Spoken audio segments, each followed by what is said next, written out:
तुझे भरोसा नहीं ना, तो फिर जा अपने कमरे में जाकर देख।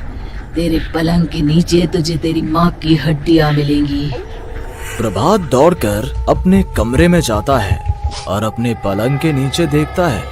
वहां पर सचमुच एक कंकाल पड़ा हुआ था और उसके शरीर पर जो कपड़े थे वो प्रभात की माँ के थे। क्या बात है, आज तो आप सुबह से ही बहुत बिजी हैं।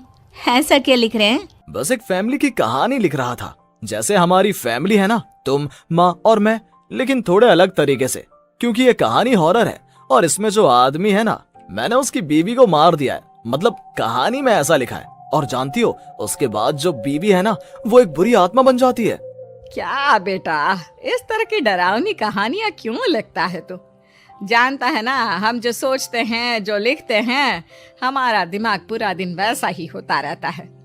माँ, परेशान होने वाली क्या बात है? राइटर हूँ मैं, मेरा तो काम है कहानियां लिखना। और वैसे भी ये सिर्फ एक कहानी है माँ, कोई सच नहीं है। उसके बाद कुछ दिन बीत जाते हैं। एक रात प्रभात को अपने ऑफिस से लौटने में देरी हो जाती है।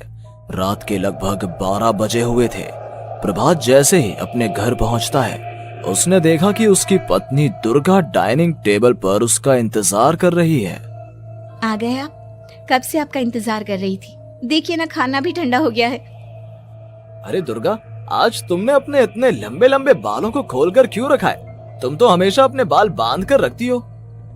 वो क्या है ना प्रभात, जब इंसान अपनी जिंदगी से मुक्त हो जाता है ना, तो उसे दूसरे सारे बंधन खोल देने चाहिए। इसलिए मैंने अपने बालों के बंधन भी खोल दिए। ये तुम किस तरह की बातें कर रही हो? तुम ठीक तो हो? मैं बिल्कुल ठीक हूँ प्रभात। अच्छा चलो खाना खाओ। वो क्या है ना दुर्गा, मुझे भूख नहीं है। ऑफिस में कुछ खा लिया था। कोई बात नहीं, मैं तुम्हारे लिए एप्पल काट देती हूँ, एप्पल खा लो। नहीं दुर्गा, मुझे नहीं खाना है, मेरा मन नहीं है यार। तभी अचानक से दुर्गा अपने हाथ में एक बड़ा सा चाकू लेकर प्रभात पर हमला कर देती है। प्रभात अपने आप को बचाने की कोशिश करता है। आज मैं तुझे नहीं छोड़ूंगी, तुझे अपने साथ लेकर जाऊंगी अपनी दुनिया में। ये क्या बोल रही हो तुम? तुम्हारा दिमाग खराब हो गया है। आखिर तुम हो कौन? दुर्गा अपनी गर्दन टेढ़ी करते हुए बोलती है। मैं दुर्गा हूँ, तुम्हारी पत्नी। ध्यान से देखो मेरी आंखों में। प्रभात बुरी तरह से डर जाता है और घबराहट में वो चाकू अपनी पत्नी के पेट में मार देता है। उसकी पत्नी की वहीं के वहीं मौत हो जाती है और उसकी चीख की आवाज सुनकर उर्मिला दौड़ते हुए बाहर आती है। ये तूने क्या किया प्रभात? तुमने अपनी पत्नी का खून कर दिया। लेकिन तू तो उसे बहुत प्यार करता था बेटा। तूने बहू को क्यों मार डाला? माँ, ये आपकी बहू नहीं थी, इसके अंदर कोई बुरी आत्मा घुसाई थी। मैं नहीं जानता ये सब कैसे हो गया, लेकिन वो मुझ पर हमला कर रही थी, मुझे मारने की कोशिश कर रही थी। माँ, मैंने कुछ नहीं किया। ये तूने क्या कर दिया बेटा? दुर्गा ने मुझे कहा था कि वो तेरी कहानी को उस कैरेक्टर की तरह एक्टिंग करके तुझे डराने की कोशिश करेगी। अरे वो तो तेरे साथ मजाक कर रही थी। हे भगवान, ये क्या हो गया? इसका मतलब दुर्गा। लेकिन माँ, मैंने जो कहानी लिखी थी उसमें भी ऐसा ही हुआ था। उस औरत ने अपने पति के साथ मजाक किया और गलती से उसके पति ने उसके पेट में चाकू मार दिया। मेरी कहानी सच कैसे हो सकती है? माँ, मुझे बहुत डर लग रहा है। अब ये सोच, दुर्गा की लाश का क्या करें हम? अगर गलती से भी ये बात बाहर फैल गई ना, तो तुझे पूरी जिंदगी जेल की सलाखों के पीछे रहना पड़ेगा। एक काम करते हैं माँ, हम घर के पीछे वाले बगीचे में उसकी लाश को दबा देते हैं। अगर कोई पूछेगा तो कह देंगे कि उर्मिला अपने मायके गई और फिर एक दिन हम भी अचानक यहाँ से कहीं दूर चले जाएंगे। कोई नहीं आएगा हमें पूछने, कोई नहीं आएगा माँ, बाद में जो होगा हम देख लेंगे। प्रभात अपनी माँ उर्मिला की मदद से दुर्गा की लाश को अपने घर के बगीचे में गाड़ देता है। कुछ दिन तो ऐसे ही बीत जाते हैं, लेकिन एक दिन अचानक रसोई से आ रही कुछ आवाजें सुनकर प्रभात की नींद खुलती है। प्रभात ने देखा कि वहां पर एक लंबे बालों वाली औरत दूसरी तरफ चेहरा करके खड़ी हुई थी। कौन है? कौन है वहां पर? अरे कौन हो तुम? मैं दुर्गा हूँ प्रभात। क्या हुआ? मुझसे इस तरह के सवाल क्यों कर रहे हो तुम? तुम दुर्गा नहीं हो सकती। दुर्गा तो प्रभात, मैं तुम्हारी पत्नी हूँ, तुम मुझे कैसे भूल सकते हो? 4 दिन के लिए मायके क्या चली गई, तुम तो मुझे भूल ही गए। अब अगली बार ना मैं कहीं नहीं जाऊंगी। पता चला तुमने तो मुझे पहचानने से ही इनकार कर दिया। नहीं, तुम दुर्गा नहीं हो सकती। तुम दुर्गा हो ही नहीं सकती। मैं जानता हूँ ये सब क्या हो रहा है। मैंने अपनी कहानी में लिखा था कि उस आदमी की पत्नी की मौत के बाद एक बुरी आत्मा उसका रूप लेकर उसके घर में आ जाती है। तुम वही हो ना? और अचानक से खूबसूरत दुर्गा का चेहरा काला पड़ जाता है। उसकी आंखें लाल हो जाती हैं और पूरे शरीर पर बाल, लंबे नुकीले नाखून, उसके दोनों पैर उल्टे हो जाते हैं और बेहद डरावनी आवाज में वो चिल्लाकर कहती है, बुरी आत्मा, मेरा खून करके मुझे अपने ही घर में गाड़ कर तू मुझे बुरी आत्मा कह रहा है? मैं तुझे छोड़ूंगी नहीं। और अचानक से प्रभात के घर में बेहद डरावनी आवाजें गूंजने लगती हैं। घर में चारों तरफ बहुत सारी बुरी आत्माएं नजर आने लगती हैं। प्रभात घबरा कर अपनी माँ को आवाज देता है, माँ कहाँ है आप? जल्दी आइए माँ, देखिए ना ये सब क्या हो रहा है। प्रभात ने देखा कि अचानक से उसकी माँ कमरे से दौड़ कर आती है। क्या हुआ प्रभात? और ये लोग कौन है? इन सब की गर्दन टेढ़ी क्यों है? इनके बाल खुले हुए। प्रभात, ये सब लोग तो मुझे मरे हुए नजर आ रहे हैं। हाँ माँ, ये सब लोग मरे हुए ही हैं और ये ठीक वैसा ही हो रहा है जैसा मेरी कहानी में हुआ था। लेकिन मेरी कहानी के हिसाब से तो आप भी। अचानक से उर्मिला का रूप बदल जाता है। वो भी एक डरावने साए की तरह बन जाती है और बेहद डरावनी आवाज में चिल्ला चिल्ला कर कहती है, मर गई तेरी माँ।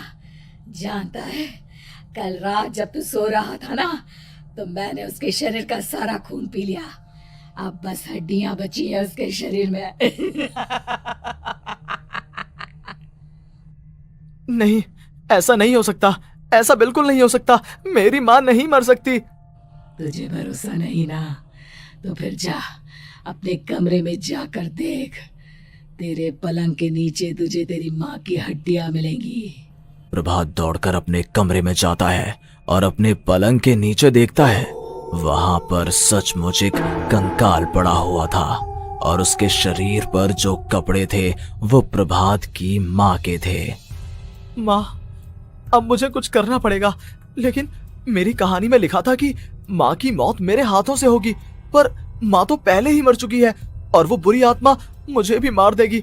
नहीं नहीं, इससे पहले कि वो मुझे कुछ करे, मुझे उसका काम खत्म करना होगा। प्रभात अपने हाथ में बड़ा सा चाकू लेकर उस बुरी आत्मा पर हमला कर देता है जिसने प्रभात की माँ का रूप लिया हुआ था, और अगले ही पल वो नीचे गिर जाती है और उसके शरीर से खून बहने लगता है। ऐसा नहीं हो सकता, एक बुरी आत्मा के शरीर में तो खून होता ही नहीं है। तो क्या सच में मैंने अपनी माँ को मार दिया? लेकिन अभी कुछ देर पहले तो फिर वो कंकाल किसका है? और ये कौन है? मैं पागल हो जाऊंगा। और अपनी माँ की लाश, इसका मैं क्या करूं? लोग पूछेंगे तो मैं क्या जवाब दूंगा? तभी वहां पर दुर्गा का रूप लेकर जो आत्मा थी उसने प्रभात से कहा, गाड़ दे अपनी माँ को ले जाकर उसी जगह जहाँ तूने मेरा खून करके मुझे गाड़ दिया था। जा, चला जा।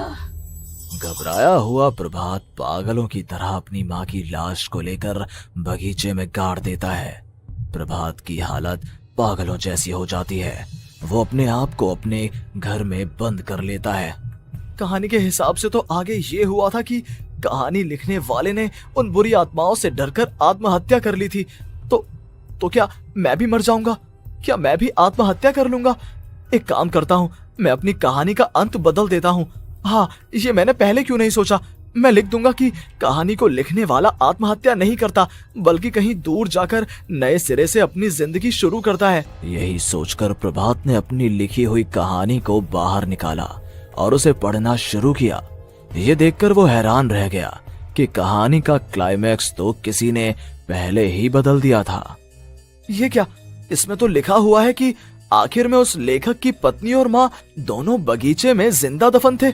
बुरी आत्माओं ने उनको कैद करके रखा था और वो लेखक अपनी माँ और पत्नी दोनों को जिंदा बाहर निकाल लेता है। लेकिन लेकिन ये सब लिख किसने दिया? प्रभात दौड़कर बगीचे में जाता है और वहां पर खुदाई करना शुरू कर देता है। प्रभात देखता है कि वहां पर लकड़ी के 2 बड़े संदूक हैं और उनके अंदर से आवाजें आ रही हैं। प्रभात, प्रभात बचा लो मुझे, अगर थोड़ी देर और हो गई तो वो मुझे छोड़ेगी नहीं। बेटा देखो, मैं इस बक्से के अंदर बंद हूँ, प्लीज मुझे बाहर निकालो, वो बुरी आत्मा किसी भी वक्त मुझे मार डालेगी। प्रभात वो दोनों बक्से बाहर निकालता है और अपनी पत्नी और माँ दोनों को आजाद करवा लेता है। लेकिन तभी वहां पर अचानक से एक बेहद डरावनी और खौफनाक दिखने वाली औरत आ जाती है। तुझे क्या लगा था इतनी आसानी से अपनी पत्नी और माँ को बचा लेगा? बस 5 मिनट और उसके बाद अमावस का चांद आसमान में आने ही वाला है। लेकिन तूने इन दोनों को बाहर निकाल लिया, अब तुझे मरना होगा। नहीं, मैं जानता हूँ मैं नहीं मरूंगा, और अब आगे क्या करना है ये भी मुझे पता है। प्रभात, ये बहुत खतरनाक है, हमें मार डालेगी। प्रभात, चलो यहाँ से। नहीं दुर्गा, अब मुझे अच्छी तरह से पता चल चुका है कि इस बुरी आत्मा से हम कैसे पीछा छुड़वा सकते हैं।